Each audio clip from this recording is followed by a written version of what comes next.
Hi, my name is Colin Conson, and welcome back to this week's newscast at WMSD TV News.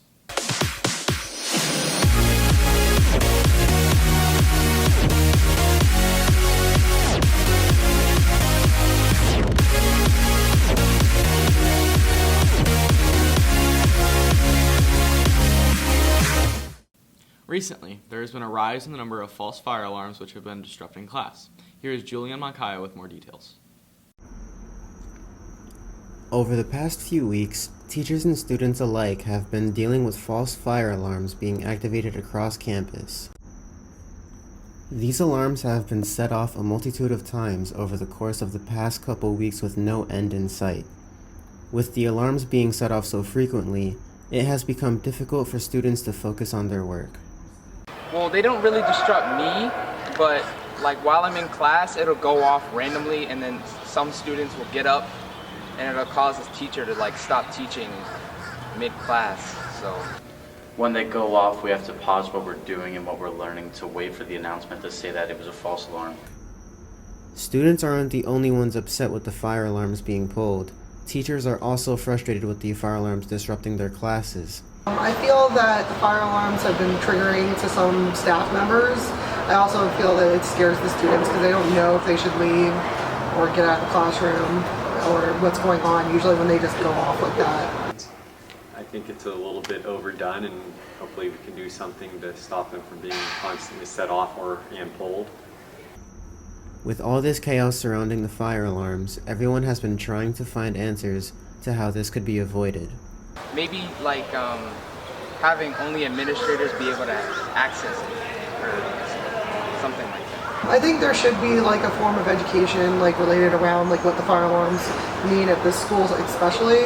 I think that might give some kids insight that it's not a joke and that it is for purposes of real fire. While this is still a problem, the school is cracking down on anybody who's caught pulling or setting the fire alarms off. So for the safety and well-being of the staff and students, steer clear of any fire alarms. The fire alarms. I think if they do pull the alarms and there's some way to catch them, then they should be punished to whatever the fullest thing we can do. So that will set a good precedent for people not doing it in the future. This is Julian Moncayo signing off for WMSD TV News. Have a great day. As the end of school nears, students are reflecting on the past year. Here is Emma Golub with the information. What was it like for you coming back to school after the pandemic? The school year is over in less than a month. As the end is getting closer, students might start to realize what a ride it was coming back after online school. But everyone agrees that coming back brought new opportunities. This year, I feel like I've really delved more into my interests because you can't really do that over quarantine. So I've gotten more into art, TV, debate, stuff like that. This school year didn't only bring new academic opportunities, but also school activities that brought friends closer together.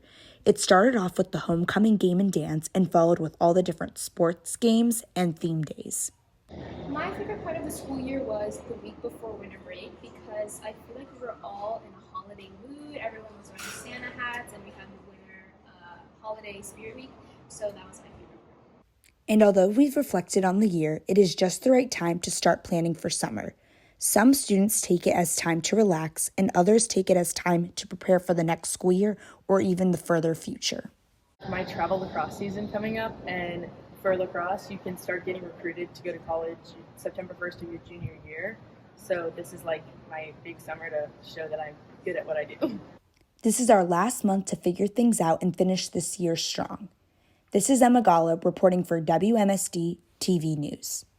Mother's Day has just passed, and here's how our students celebrated. Max Friedman is here to fill us in.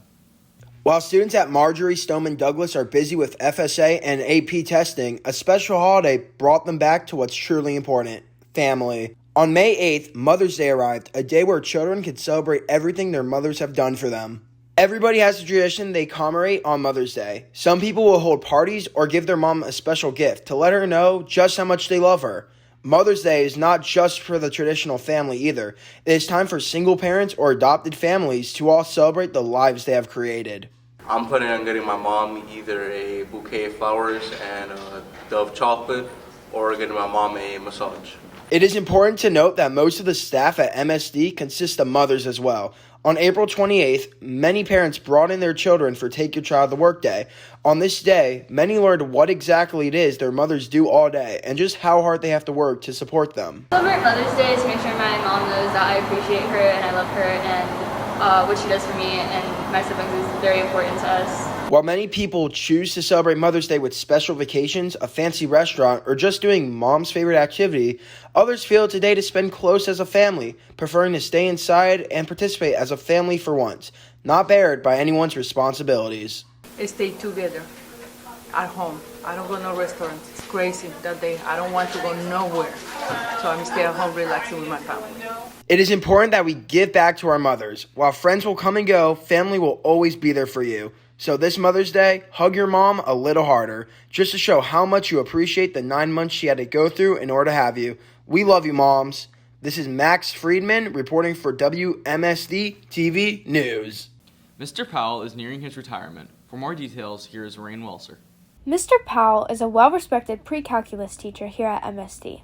My favorite thing about teaching here is just how cool it is to work with kids who are a little bit older and they know a little bit more about themselves, if that makes sense. So you can have nice conversations and like some of these kids, it sounds kind of weird, but like even after graduation, a lot of those kids have actually become like friends of mine. Mr. Powell has been teaching for 18 years. 6 of them have been spent at MSD.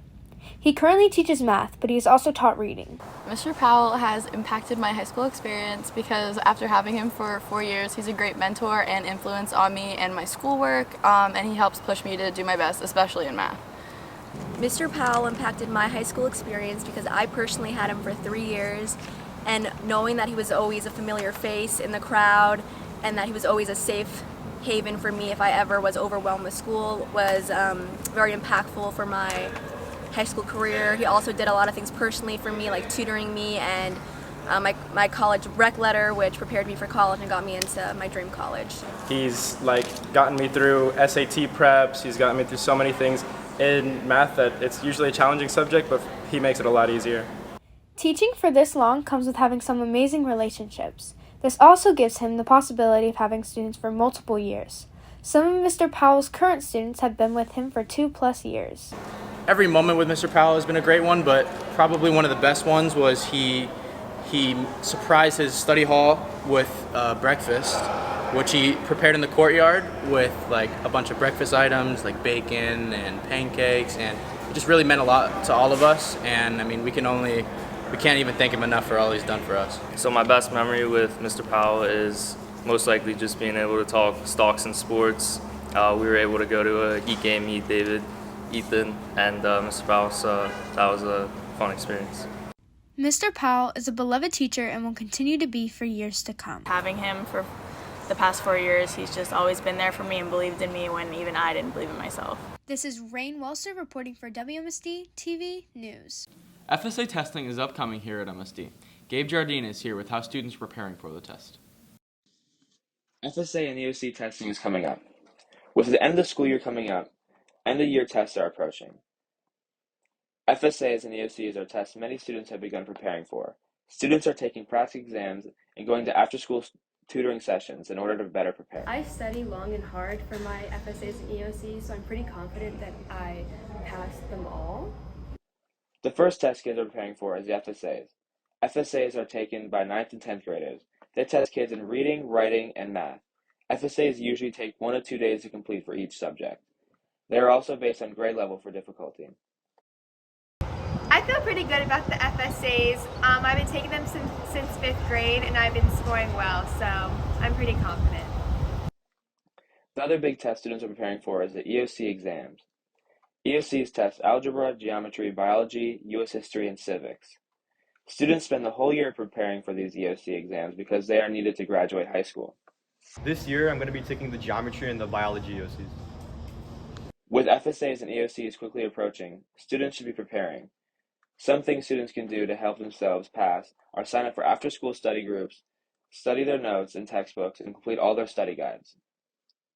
I got a practice book that I've been using to work on practice problems for the FSA and my testing. This is Gabe Jardine reporting for WMSD TV News. Speech and debate students have recently gotten the opportunity to participate in the Big Questions debate. Danny Santa Cruz is here to fill us in. These past few weeks, students in the MSD Speech and Debate program have been given the chance to dip their toes into the world of debate competitions. They competed in Big Questions, a 2-on-2 style debate event.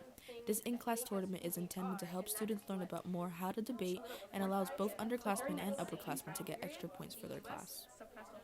Big Questions is a 2-on-2 debate and speech and debate where you are given a topic and one team is pro and one team is con. This time, students are debating on the resolve titled, Does Objective Morality Exist? The teams are randomly matched up each day, and a new judge is assigned every round. How has the competition been going so far? The competition's been going pretty well so far. The two teams that I judged, they had their thoughts really well organized, and it just overall really good. The judges are also students, mainly more experienced upperclassmen. My advice would be to do your research and finish writing your contentions before you get into the round, or else you will be very embarrassed when you're competing. If you want to compete in Big Questions, just make sure you have a firm understanding of what the resolve means and that your definition matches with the definition of others. Because if that doesn't happen, in my experience, it can make a really messy round. Next week marks the start of finals, where students with the most wins will face off to win first place. This is Daniela Santa Cruz reporting for WMSD TV News. The upcoming movie Sonic 2 is about to hit theaters. Here is Elizabeth Wilson with the story. Sonic the Hedgehog 2 is breaking records for video game-based movies. According to Variety, the movie ranked number 1 at the box office its opening weekend. The sequel zoomed past the original and is now the highest-grossing movie in its genre. We talked to MSD students about the new film. Jack Schaefer has seen the first movie and the new sequel. He also plays the Sonic games. We asked him which film he liked the best. I think I kind of like the first one a bit better, but I still really like the second one. Critics are giving mixed reviews for the movie. So what is it making such a huge box office success? Moviegoer Kathleen Larkin has seen both films. We asked what she thought about the movie adaptation. The movie was good with combining animation and live action, but it's not the best adaptation. It definitely could be better. Game characters Tails and Knuckles are added in Sonic 2. Did this add to the film's appeal? Jack had this to say. I liked that Tails and Knuckles were in the movie, but I don't know, I just thought it didn't really add much, in all honesty. A third Sonic movie is already in the works. Will it be as good as the second film? Probably not. I wouldn't have my hopes up. Seems like Sonic 2 is getting some mixed reviews.